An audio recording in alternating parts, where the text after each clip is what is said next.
Hello everyone, welcome to our channel Vidya Mahasagar. आज हम reasoning का नया पैटर्न जो हमने स्टार्ट किया है, जिसमें आपको रीजनिंग के क्वेश्चंस मिलेंगे जो कि एग्ज़ाम्स के लिए बहुत इंपॉर्टेंट है। रीजनिंग भी इम्पॉर्टेंट पार्ट प्ले करती है एग्ज़ाम्स में, तो कॉम्पिटिटिव एग्ज़ाम्स के लिए।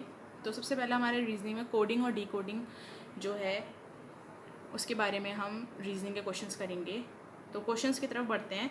तो सबसे पहला टाइप है लेटर कोडिंग। लेटर कोडिंग में ऐसा होता है कि कोई भी वर्ड दिया होता है, उसमें हमें लेटर्स को देखना होता है। हर वर्ड के जो लेटर्स होते हैं वो बहुत ज़्यादा इंपॉर्टेंट रोल प्ले करते हैं, क्योंकि उन्हीं के अकॉर्डिंग हम कोई भी पैटर्न या रूल बनाते हैं जिसके थ्रू हम आंसर्स निकालते हैं। अब जो पहली बार रीजनिंग की वीडियो देख रहा है या फिर जो रीजनिंग के क्वेश्चंस पहली बार सॉल्व कर रहा है, उसको थोड़ा स्ट्रेंज लगेगा, क्योंकि जब तक आप रीजनिंग के बहुत सारे क्वेश्चंस निकल लेते हैं या फिर बहुत सारे पैटर्न्स निकल लेते हैं, आपको समझ में नहीं आता कि क्वेश्चंस में किस तरीके का पैटर्न लगेगा या रूल लगेगा जिससे हमारा आंसर निकल सकते हैं। तो सबसे पहला क्वेश्चन जैसे हम देख रहे हैं कि in a certain code breakthrough, यानी कि BREAKTHROUGH is written as EAOURBRGHKT, यानी कि जो ब्रेक थ्रू है उसको इस तरीके से लिखा गया है और बोल रहा है कि डिस्ट्रीब्यूशन जो है उसका कोड क्या बनेगा। ब्रेक थ्रू के लिए ये कोड दिया गया है, तो डिस्ट्रीब्यूशन के लिए क्या कोड बनेगा।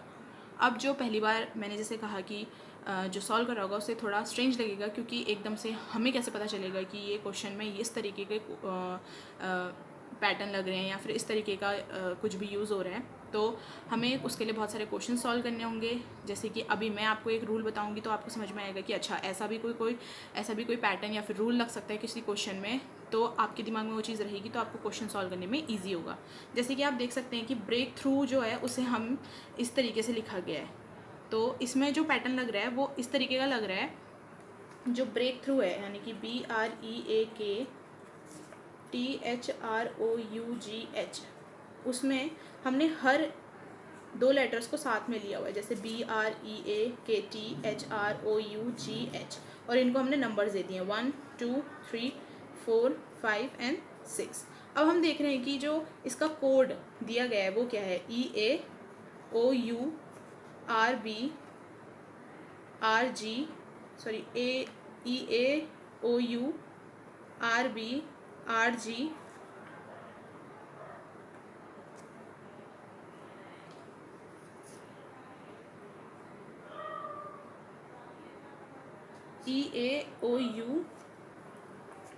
इस क्वेश्चन में एक वर्ड मिसिंग है, वो है H, क्योंकि इसमें सारे लेटर्स जो हैं इसी के रिपीट हुए हैं, बस आगे पीछे हो रखे हैं, जो कि हम इसमें लिखेंगे AEAOUHRBRGHKT। तो हम इनको भी दो पेयर में कर लेंगे। हमने पेयर लिख दिए। अब आप देख सकते हैं कि EA वाला जो पेयर है वो 2 नंबर दिया गया है, OU वाले को 5 नंबर दिया गया है, HR वाले को 4 दिया गया है, BR वाले को 1, GH वाले को 6 और KT वाले को 3। तो मतलब कि हमें नीचे जो दिया गया है क्वेश्चन उसको भी इस तरीके से डिस्ट्रीब्यूट करना है और ऐसे ही नंबर पैटर्न बनाने हैं, और उन नंबर पैटर्न को हमें इस नंबर पैटर्न के अकॉर्डिंग लिखना है, यानी कि 2 5 4 1 6 3। तो हम कैसे करेंगे, देखिए डिस्ट्रीब्यूशन को लिखेंगे। सबसे पहले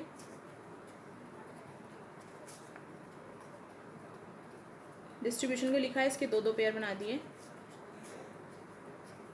दो दो पेयर बन गए। तो 1 2 3 4 5 6। अब हम देख रहे हैं कि 2 वाला सबसे पहले आएगा, तो यानी कि ST, फिर 5 वाला TI, फिर 4 वाला BU, फिर 1 DI, फिर 6 ON, फिर थर्ड RI। सारे वही वर्ड्स के लेटर रिपीट हुए हैं, बस उसका तरीका अलग हो गया है। ये हमें पैटर्न पता कैसे चलता है, ऊपर जो क्वेश्चन गिवन है उसके अकॉर्डिंग हमें पैटर्न पता चलता है कि हमें कैसा पैटर्न लगाना है। अब ये एकदम से बहुत ज़्यादा हार्ड वाला आ गया, क्योंकि इसमें इंसान दिमाग कैसे लगाएगा कि ब्रेक थ्रू को इस तरीके से लिखा गया है।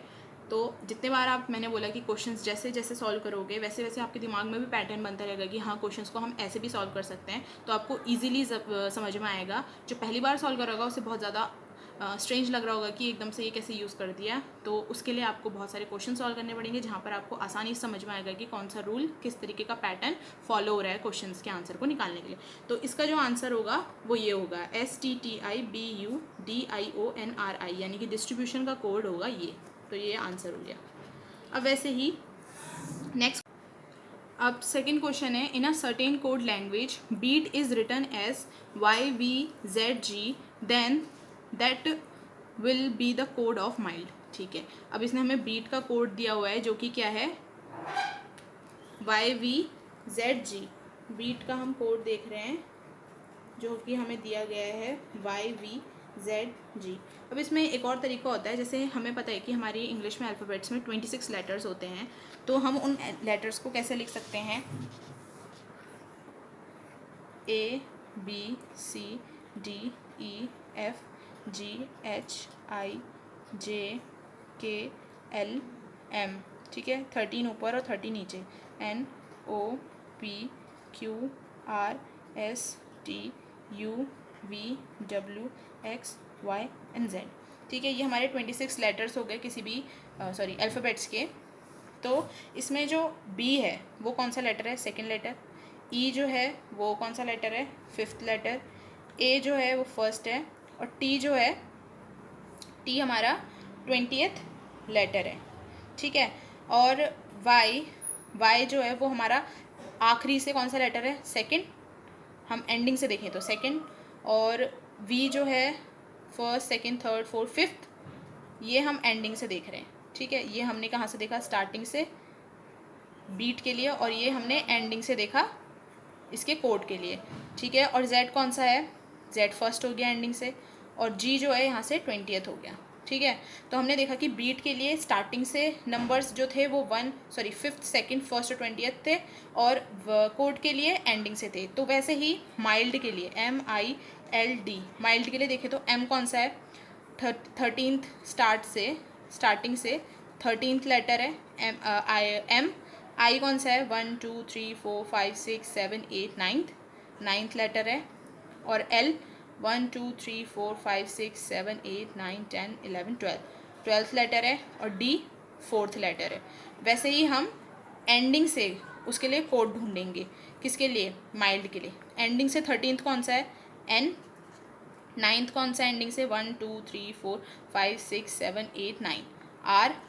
12th कौन सा है, 9 10 11 12, यानी कि O। और फोर्थ कौन सा है, 1 2 3 4, W, यानी कि NROW is the answer for this. Mild का कोड NROW बनेगा। इस तरीके से भी क्वेश्चन का पैटर्न हो सकता है कि जो गिवन वर्ड है वो स्टार्टिंग से कौन से नंबर पे है, और जो उसका कोड है वो कौन से नंबर पे है। तो ये पैटर्न भी लग सकता है। एक तरीका ये हो गया, एक जो मैंने अबव क्वेश्चन बताया था उसमें। तो आप जितने पैटर्न्स याद कर सकते हैं, यानी कि जितने क्वेश्चंस आप करेंगे उतने पैटर्न्स आपके दिमाग में रहेंगे, आपको उतना हिंट मिलेगी उन पैटर्न से क्वेश्चन सॉल्व करने की। तो ऐसे ही ईजीली आप कोई भी क्वेश्चन सॉल्व कर पाएंगे फिर आगे। ठीक है, हम और भी क्वेश्चंस करते हैं, तो बढ़ते हैं आगे की वीडियो की तरफ। एज वी कैन सी, जो क्वेश्चन है वो है कि if in a certain code LUTE is written as MUTE and FATE is written as GATE, then how will BLUE we will written in the code. यानी कि lewd को mute लिखा गया है और फेट को गेट, तो ब्लू का जो कोड होगा वो क्या होगा। गिवन ऑप्शंस आप देख रहे हैं, तो इसको हम पहले सॉल्व करेंगे, फिर देखेंगे कि इसमें जो करेक्ट आंसर होगा वो क्या होगा। एज वी कैन सी, जो क्वेश्चन था उसमें उसने बोला था कि उसने ल्यूट LUTE को क्या लिखा था, MUTE, और FATE को GATE। हम यहाँ पे देख सकते हैं कि जो जो फर्स्ट टर्म है सिर्फ वही चेंज हुए हैं, बाकी सारे दोनों में सेम है, और हमें ब्लू को क्या लिखना है, उसका कोड बताना है। तो हम देख रहे हैं कि L जो है वो अपने नेक्स्ट लेटर से फॉलोड है, यानी कि L के बाद M आता है तो M लिखा गया है, F के बाद G आता है तो G लिखा गया है, तो B के बाद क्या आता है, C आता है, तो ये इसका आंसर हो जाएगा। यानी कि जो ऑप्शन A है will be the correct answer. Clue is the correct answer. अब नेक्स्ट क्वेश्चन है, if fish is written as EHRG in a certain code, how would jungle be written in that code, और given options में से correct answer कौन सा होगा। Fish को EHRG में लिखा गया है, तो जंगल को का जो कोड होगा यानी कि करेक्ट आंसर क्या होगा, ये हम सॉल्व करते हैं। क्वेश्चन था, फिश को लिखा गया है पैटर्न, यानी कि उसका जो कोड था वो था EHRG। अब हम देख रहे हैं कि फ़िश को इस तरीके से लिखा गया है, तो जंगल को किस तरीके से लिखना है। एक तो आप इस तरीके से भी कर सकते हैं कि जो ऑप्शंस हैं वहाँ से भी आप जल्दी से फाइंड आउट कर सकते हैं कि इसका करेक्ट आंसर क्या होगा, पर पहले हम लॉन्ग वे देखेंगे। जब हम लॉन्ग तरीके से करना सीख जाएंगे तो शॉर्ट वे हमें आज खुद ही आ जाएगा। अब देखिए, इसमें फ़िश जो है वो गिवन है और ये इसका कोड है, तो ई के बाद क्या आता है, EF, तो यानी कि यहाँ पर भी ऐसा कुछ होगा जो जे से पहले आता हो, और जे से पहले क्या आता है, I। H के बाद क्या आता है, I, यानी कि H के बाद I, यानी कि U से पहले क्या आता होगा, यहाँ पर U से पहले क्या आता है, QRST, T आता है। अब हम देख रहे हैं कि यहाँ पर R के बाद S आता है, ठीक है, तो यहाँ पे S के पहले R, यानी कि हम इसके अकॉर्डिंग करें तो हमें पहले वाला देखना है, इसके जो पीछे लेटर होता है उसको देखना है। N के पीछे लेटर क्या होता है, M, हाँ M होता है। उसके बाद G के पीछे क्या होता है, यानी कि H के पीछे G होता है, तो G के पीछे क्या होता है, F होता है, और L के पीछे क्या होता है, K होता है, E के पीछे क्या होता है, D होता है। यानी कि जो हमारा ये टर्म है, यानी कि ITMFKD, option A is the correct answer. इसमें क्या था, इसमें जो ऊपर वाले में था कि इसके जो आगे वाला वर्ड है वो यूज़ हो रहा था कोड के लिए, इसमें इन लेटर्स के जो पीछे वाले लेटर्स हैं उनका यूज़ हो रहा था सारे में, यानी कि F के पीछे, I के पीछे जो था, S के पीछे और H के पीछे, वैसे ही जंगल में भी हमने वही किया। हमने इनके जो पहले आने वाले लेटर्स हैं उनको लिखा और हमारा आंसर आ गया, और option A is the correct answer for this question. बहुत इजी होते हैं। अब बहुत सारे पैटर्न्स बनते हैं। अब जितना आप सिंपल से स्टार्ट करेंगे और नए नए पैटर्न्स देखेंगे, आपके दिमाग में वैसे ही पैटर्न्स बनते जाएंगे और आपको ईजी होगा किसी भी क्वेश्चन को सॉल्व करना। तो हम नेक्स्ट कुछ और क्वेश्चंस करते हैं ताकि हमें और पैटर्न समझ में आए और हमें और ज़्यादा रीजनिंग करने में सिंप्लिसिटी हो। तो हम नेक्स्ट क्वेश्चन करते हैं। क्वेश्चन है, if summer is coded as runner, the code for winter will B.